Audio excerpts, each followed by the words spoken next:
Muito bem, pessoal, chegamos aqui à conclusão, entre aspas, né, porque tem mais para ser falado ainda, tem o estudo das produções contemporâneas, da poesia concreta, né, na literatura, mas do romantismo, assim, a gente encerra essa terceira fase hoje com o estudo do poeta João Cabral do Melo Neto, que é, segundo os críticos, o maior poeta dessa geração aí, né? A terceira geração modernista, a geração de 45, né?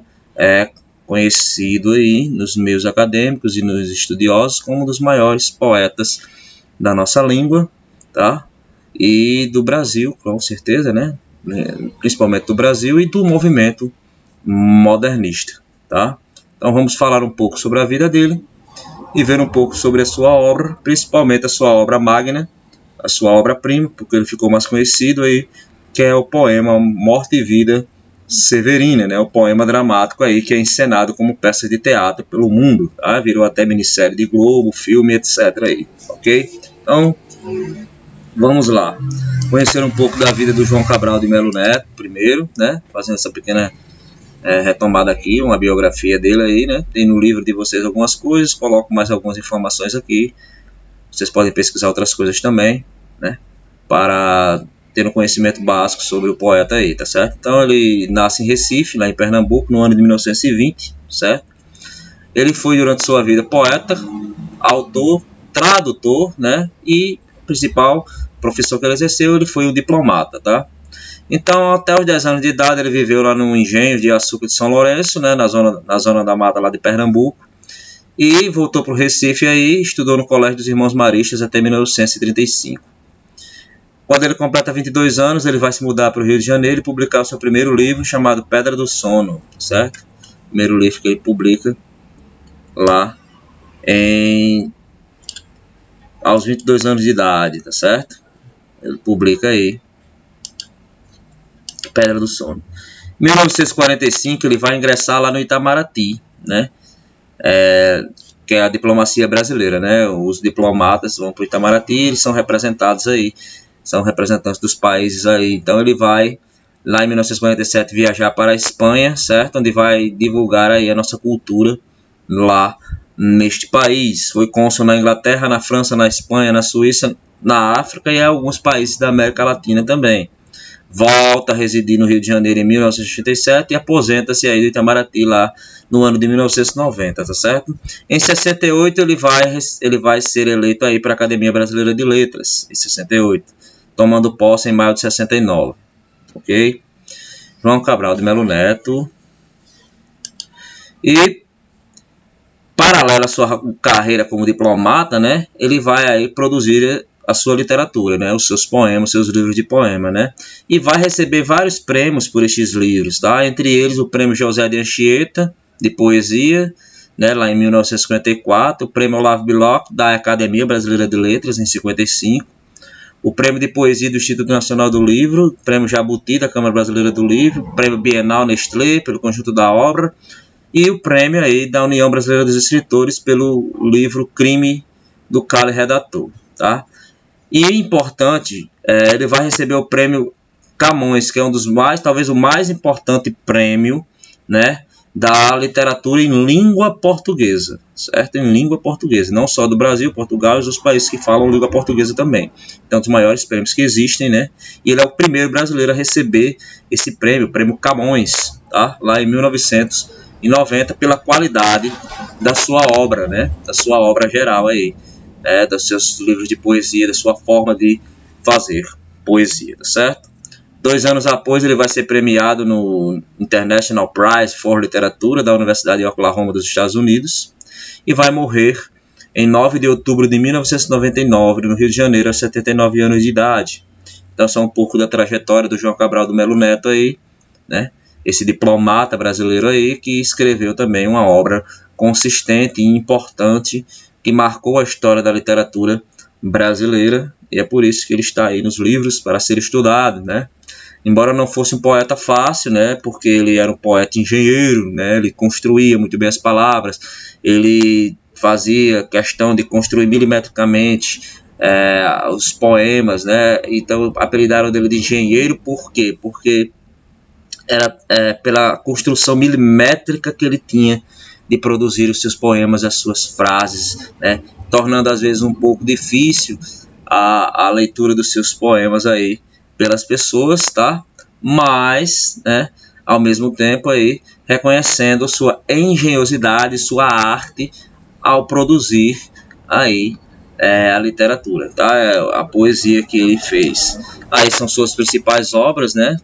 Maioria absoluta de livros de poesia, certo? E ele só escreveu uma prosazinha, que é a Desconsiderações sobre o Poeta Dormindo, e João Miró, lá em 1950. A maior produção dele é a produção poética, ok?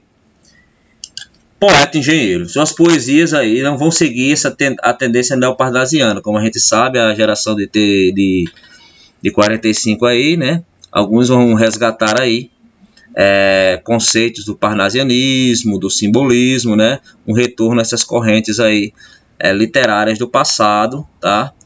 Ele não vai seguir muito essa tendência, mas a sua poesia em si vai ter um rigor formal muito grande, certo? Uma construção muito bem elaborada da sua poesia, construída uma expressão poética mais disciplinada, com a precisão das palavras, certo? Ele queria fazer com que a poesia tivesse um caráter mais objetivo, sem muito sentimentalismo, sem muito lirismo, né? Como as poesias aí anteriores, certo? Ele queria romper aí com a definição de poesia profunda que era utilizada até então. Era uma poesia objetiva. Você vê aqui, é algo quase matemático que ele faz, certo? Olha aqui como a gente pode produzir aqui. Pode parecer frio, né, assim, mas quando você se depara com alguns textos, você vê que é um engenho, é uma arte realmente ele produzir poesia desse tipo, certo? Então, seu trabalho vai ser marcado por essa preocupação aí formal da sua produção literária, tá?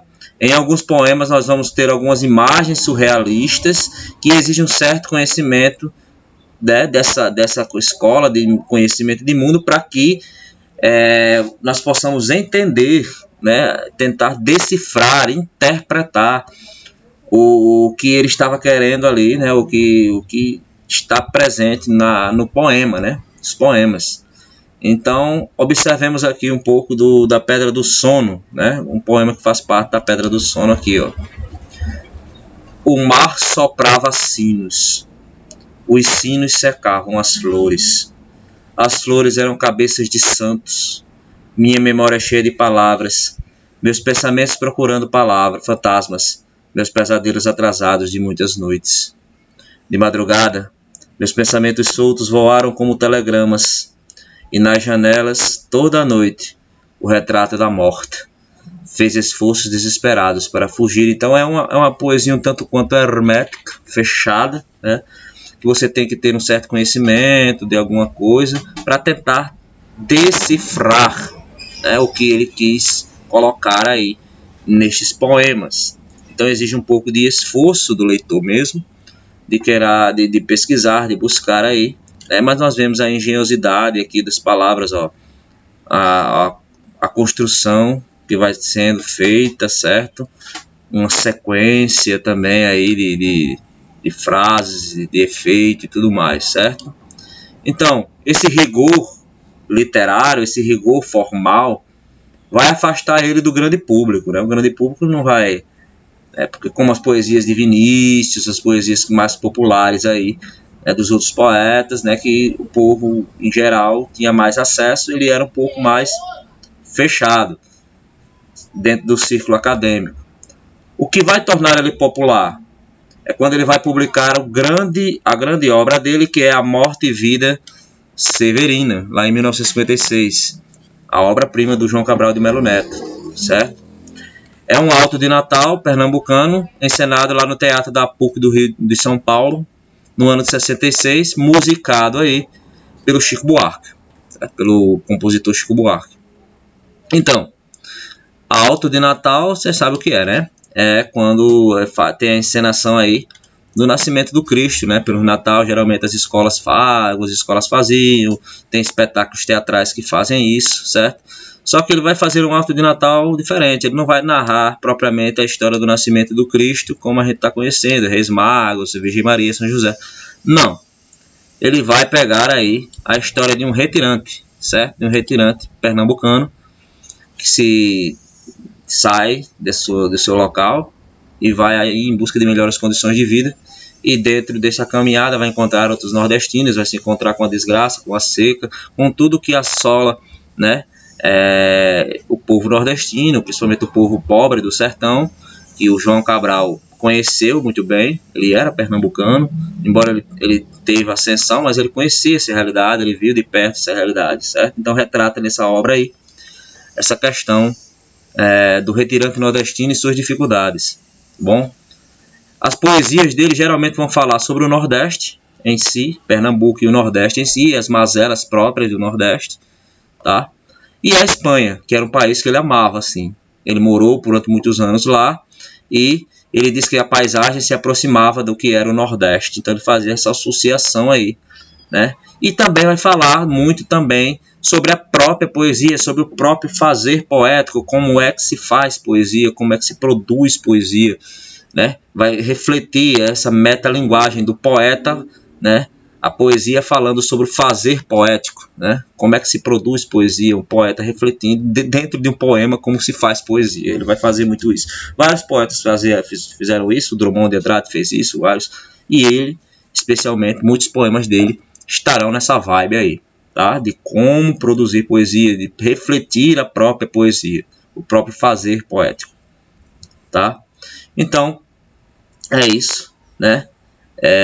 No trecho do poema Antíone, que é contra a dita poesia profunda, que ele era contra, né? Aí existe o tal de psicologia da composição de 1947, onde a gente observa nesse poema aí essa questão da metalinguagem, ele refletindo lá dentro do poema como é que se faz poesia, como é que se diz a poesia, tá certo? Então, aqui, ó, um pequeno trecho. Poesia falando de poesia, né? Um poema falando sobre a poesia.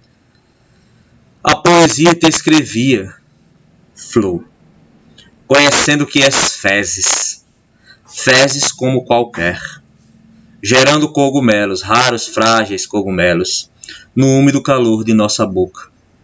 Delicado escrevia, flor. Cogumelos serão flor? Espécie estranha, espécie extinta de flor. Flor de toda flor, mas flor. Bolha aberta de maduro.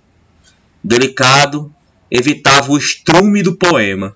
Seu caule, seu ovário, suas intestinações.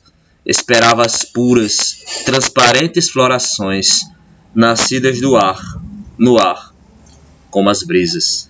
Então ele está usando umas metáforas muito loucas aí, né? Ele está falando sobre o que? Ele está falando sobre o fazer poético, sobre o fazer poesia, sobre o produzir poesia, tá? Então ele usa essa questão de fezes, né? De trabalhar as fezes, de fertilizantes, essas coisas, certo? De onde se extrai aí as flores, né? O trabalhar é como se trabalhasse lá as fezes para sair as flores, e as flores são o que? As flores são a poesia, né? O estrume do poema, né? Trabalhar o estrume fertilizante do poema aí, e quem sabe aí nascer disso aí florações, nascida como as brisas, ou seja, depois de muito trabalhar, sem sentimentalismos, mas é um trabalho artesanal realmente, de conhecedor da língua, sai aí o que ele denomina como poesia, tá? Então essa é um pouco da vibe do João Cabral do Melo Neto aí, né? E essa a teoria literária, né? Essa teoria poética aí que ele tenta produzir. Os seus poemas são tanto quanto complicados, né? Mas é isso mesmo. Nem tudo tem que ser fácil mesmo, não. Então é uma literatura que exige, mas é extremamente gratificante você tentar decifrar aí o que está presente, né, na poesia do Cabral, de Melo Neto. E a obra-prima dele é A Morte e Vida Severina, como eu já falei, é um poema escrito aí entre 1954 e 1955, trata de um alto de Natal com uma temática regionalista, lembrando também a influência aí e uma das características da geração de 45, que é o regionalismo universal, que a gente viu nos outros autores aí, como Guimarães Rosa. É você retratar as mazelas de sua região, os problemas próprios da região lá, mas dentro dos problemas da sua região você aborda temas que são universais, que fazem parte de toda a humanidade. Então, nos poemas do João Cabral de Melo Neto também está presente isso aí, certo? Ele nasce, como eu disse, ele nasce no Recife, né, e ele tem essa poesia visceral, né? A condição do retirante nordestino, sua morte social e sua miséria, as mazelas que os nordestinos enfrentam, principalmente o povo pobre do sertão. Então ele retrata a trajetória aí nesse poema. É um poema que é um poema trágico, certo? É um poema dramático, né? Que vai retratar aí a vida desse retirante, né? E ele vai mostrar as mazelas que existem aí no interior do Brasil, né? No Nordeste, enfim, tá? Então o Severino deixa aí o sertão em direção ao litoral, em busca de melhores condições de vida, como todo retirante, né? E pelo caminho ele vai encontrando outros como ele, que também passam por provações aí impostas pela vida dura, pelo sertão, né? Que exige muito, tá? A aridez da terra, as injustiças que se cometem contra o povo pelos poderosos, certo? Então ele vai ser contundente aí neste poema sobre estes problemas. Ele retrata aí o enterro de um homem assassinado a mando dos latifundiários, a questão dos sem terras também, né? A disputa por terras aí também estão presentes, certo? Também estão presentes na produção aí no Morte e Vida Severina, tá? Ele, depois de assistir a muitas mortes e tanto vagar aí, o Severino, ele vai passando, vai dialogando com as pessoas, vai encontrando essas misérias, termina de descobrir que é justamente ela, a morte, né? Que é a maior empregadora que existe no sertão. E a ela que devem os empregados, um médico, coveiro, a zeladeira ou o farmacêutico. Então a morte é a grande empregadora aí, é o que rodeia toda a vida do sertanejo aí, né? Ele vaga pela zona da mata aí, onde há muito verde, e a morte a ninguém poupa, ou seja, ela não se restringe apenas a quem é pobre, ela vai aí pegando todo mundo, tá? E retrata também que a persistência da vida é a única maneira de vencer a morte, ou seja, querer vencer, querer viver apesar de tudo. No poema, no finalzinho lá, perto do final, ele vai pensar em suicídio se jogando aí do rio Capibaribe, né? Mas ele é impedido de se suicidar. Aí nós vamos ter que utilizar a simbologia, né, do carpinteiro José, que fala sobre o nascimento do seu filho. E essa renovação da vida é uma indicação clara do nascimento de Cristo. O seu José, o mestre Carpina, que os dois personagens principais é o Severino, que é o narrador, e o retirante, que foge para o litoral em busca de melhores condições de vida, e o seu José, mestre Carpina, que é o que vai salvar a vida dele. José, carpinteiro. Aí você pega a Bíblia, José, pai de Jesus, né? O pai adotivo de Jesus, que era carpinteiro.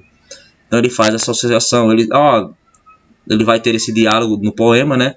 De que a vida é severina, a vida severina do nordestino, sofrida, mas a vida ainda vale a pena ser vivida. Ainda tem que a esperança aqui, ó. O menino nasceu, vai nascer uma criança aqui, ó. E quando nasce a criança, simbolizando o nascimento do Cristo, né? A esperança aí tem que renascer também, né? Então é isso, é um poema de construção dramática com exaltação à tradição dos pastoril, né? Foi adaptado aí para o teatro, para a televisão, para o cinema e também transformado no desenho animado. No YouTube vocês encontram o desenho animado de mais de 1 hora aí retratando, né, o poema Morte e Vida Severina. Tá? Tem também uma minissérie que a Globo produziu há uns anos atrás sobre o poema. E engraçado é que eles tentaram a todo custo adaptar aí o poema do João Cabral de Melo Neto, os produtores da Globo, né? E ele não queria deixar. Não vai. Mas vai ser sua obra aí mais famosa, você vai se tornar mais famoso. E tentaram convencer eles, tudo bem, eu vou liberar. Agora vocês vão ter que fazer do jeito que está meu texto. Espera aí, João. É um poema difícil aí, no teatro é uma coisa, mas televisão é outro esquema, é outra linguagem. Não. Ou você faz da forma que eu estou dizendo, do jeito que eu escrevi o meu poema, ou eu não vou liberar os direitos. você não vai produzir o meu filme. Não vai mexer, não vai adaptar a minha obra. É minha obra e vai ter que ser do jeito que eu quero. Então ele peitou a Globo, certo? E a Globo teve que se sujeitar e fez o especial lá, uma minissériezinha, com o texto integral do João Cabral de Melo Neto, da forma que era o poema, que era encenado também, cantado do jeito que era, também a Globo produziu. Tem alguns trechos do YouTube também, se você procurar, você acha algumas partes dessa minissérie, tá? Como ele foi diplomata, o autor se estabeleceu em Barcelona, Madrid e cidades espanholas. Isso vai influenciar também aí na obra, certo? Ele foi seduzido pelo realismo espanhol e confessou ter daquela terra ali o reforço ao seu anti-idealismo, ao seu anti-espiritualismo e ao materialismo. Então, essa visão de mundo dele vai ser muito calcada também pela experiência que ele viveu lá na Espanha, do que ele absorveu do tempo que ele viveu na Espanha, tá certo? Os instrumentos que lhe permitiram escrever com mais clareza sobre o Nordeste brasileiro em Morte e Vida Severina e outros poemas ele tirou aí da Espanha. Acima de tudo, é uma ode ao pessimismo, aos dramas humanos e à indiscutível capacidade de adaptação que tem os retirantes do Nordeste, né? Eles se adaptam a tudo, eles vão lá, enfrentam, saem da sua terra, saem da sua cidade, vão lá para São Paulo, vão lá para o sul, vão lá para o litoral, vão para outras cidades e se adaptam a todo tipo de situação, certo? Então é isso que fala um pouco aí da obra do João Cabral de Melo Neto, Morte e Vida Severina. Procure aí na internet esse desenho animado e também alguns trechos que tem da minissérie da Globo, né? Com a encenação dos atores lá sobre o poema do João Cabral, certo? E agora, para encerrar essa parte aqui, alguns trechos da obra, tá? O retirante explica ao leitor quem é e a quem vai, logo no comecinho lá do poema. O meu nome é Severino, como não tenho outro de pia, como há muitos Severinos, que é santo de Romaria. Deram então de me chamar Severino de Maria, como há muitos Severinos com mães chamadas Maria. Fiquei sendo da Maria, do finado Zacarias. Aí esse jogo de palavras aí, tá? Outra parte, o retirante tem medo de se extraviar por seu guia, o rio Cartibaribe, cortou com o verão. Antes de sair de casa, aprender a ladainha das vilas que vou passar na minha longa descida. Sei que há muitas vilas grandes, cidades que elas são ditas, sei que há simples arruados. Sei que há vilas pequeninas, todas formando um rosário, cujas cantas fossem vilas de que a estrada fosse a linha do rosário, né? O rosário católico aí. Devo rezar tal rosário até o mar onde termina, saltando de conta em canto, passando de vila em vila. Deve passar aí pelas cidades, né? Pelas cidades aí, defiando o seu rosário aí, né? Enfrentando aí as dificuldades próprias do caminho, tá? Ele resolve apressar os passos para chegar logo ao Recife. Olha só. Nunca esperei coisa, digo a vossa senhoria. O que me fez retirar não foi a grande cobiça. O que apenas busquei foi defender minha vida de tal velhice que chega antes de se inteirar 30, se na serra vive 20, se alcancei a tal medida. O que pensei, retirando, foi estendê-lo um pouco mais. Mas não senti diferença entre o agreste e a caatinga. E entre a caatinga e aqui, a mata, a diferença é mínima. Então não tem muita coisa de diferença, né? No litoral e tudo mais. Eu não saí aqui por ganância, eu saí por tentar uma vida melhor. E é isso, né? E no finalzinho já do poema, quando o mestre Carpina aí fala com ele, tentando demovê-lo da ideia aí de suicídio, falando sobre a esperança do nascimento aí. Severino retirante, deixe agora que lhe diga. Eu não sei bem a resposta da pergunta que fazia. Se não vale mais saltar fora da ponte da vida, nem conheço essa resposta. Se quer mesmo que lhe diga, é difícil defender, só com palavras a vida. Ainda mais quando ela é esta que vê. Severina mais se responder não pude a pergunta que fazia. Ela, a vida, a respondeu com sua presença viva. E não há melhor resposta que o espetáculo da vida. Ver-a desfiar seu fio, que também se chama vida. Ver a fábrica que ela mesma teimosamente se fabrica. Ver-a brotar como a pouca em uma nova explodida. Mesmo quando é assim pequena, a explosão como a ocorrida. Mesmo quando é uma explosão como de há pouco, franzina, mesmo quando é a explosão de uma vida severina. Ou seja, aí, a vida nordestina, a vida dos severinos, né? Todo nascimento, a vida mesmo sendo franzina, mesmo sendo a vida de um retirante, mesmo sendo a vida sofrida, ela vale a pena, é bela, apesar de tudo. Então essa aí é um pouco da mensagem aí do Morte e Vida Severina, né? E como último poema aí, para encerrar aí o João Cabral de Melo Neto e o modernismo de terceira fase, lemos aí A Educação pela Pedra.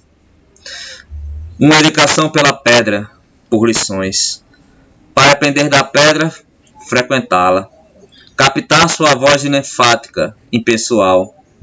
Pela dicção ela começa as aulas. A lição de moral, sua resistência fria, ao que flui a fluir, a ser maleada. A de poética, sua carnadura concreta. A de economia, seu adensar-se compacta. Lições da pedra, de fora para dentro, cartilha muda, para quem quer soletrá-la. Outra educação pela pedra, no sertão, de dentro para fora e pré-didática. No sertão, a pedra não sabe lecionar, e se lecionasse, não ensinaria nada. Lá não se aprende a pedra, lá a pedra, uma pedra de nascença, entranha a alma. Novamente falando sobre a vida dura aí que existe nos sertões do Nordeste, tá? Então, com isso a gente encerra, tá?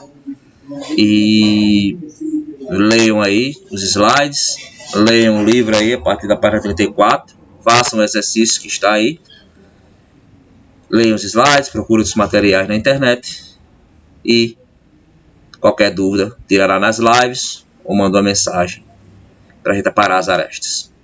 Até a próxima.